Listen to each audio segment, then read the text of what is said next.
అక్క భానుశ్రీ గారికి, ఎంపీపీ అనుజారెడ్డి గారికి, విచ్చేసిన టీడీపీ నాయకులు, కార్యకర్తలు, విలేకరులు, విద్యార్థుల మానవుడు పరిజ్ఞానం ఎంతో అభివృద్ధి చెందింది. భూమి మీద ఉండేటువంటి పెద్ద జంతువు ఏనుగును కూడా తన గుప్పిట్లో పెట్టుకున్నాడు. సముద్రంలో ఉండేటువంటి తిమింగలాన్ని కూడా పెద్ద జంతువుని తన గుప్పిట్లో పెట్టుకున్నాడు. కానీ చిన్న దోమను పెట్టుకోలేక దాని మీద కుదుర్చుకొని మలేరియా, డెంగ్యూ, రకరకాలైనటువంటి జబ్బులు తెచ్చుకుంటున్నాం. దీనికి అంతటికీ కారణం ఏంటంటే పరిశుభ్రత లేకపోవడమే. ప్రపంచంలో పరిశుభ్రతతో అపరిశుభ్రంగా ఉన్నటువంటి నగరాల్లో టాప్ 10లో 7 భారతదేశంలో ఉన్నాయి. అంటే ఎంత ఘోరమైన స్థితిలో ఉన్నామని మనం ఆలోచించండి. దీనికి కారణం ఏంటంటే ఎక్కువ జనాభా అవడం, సరైనటువంటి అవగాహన లేకపోవడం, ప్రతి సంవత్సరం 100 కిలోమీటర్ల చెట్లు కొట్టేయడం, ఇవన్నీ కారణాలు ఉన్నాయి. కాబట్టి దీన్ని అధిగమించాలంటే మనం స్వచ్ఛతను పాటించాలి.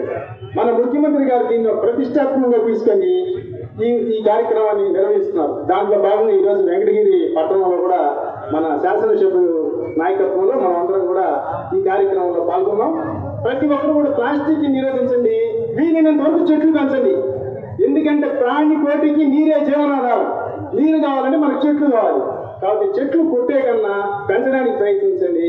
దీనివల్ల కొంత మన శుభ్రత అనేది ఏర్పడుతుంది. ఈ అవకాశం ఇచ్చినటువంటి శాసనసభ్యుల వారికి ధన్యవాదాలు.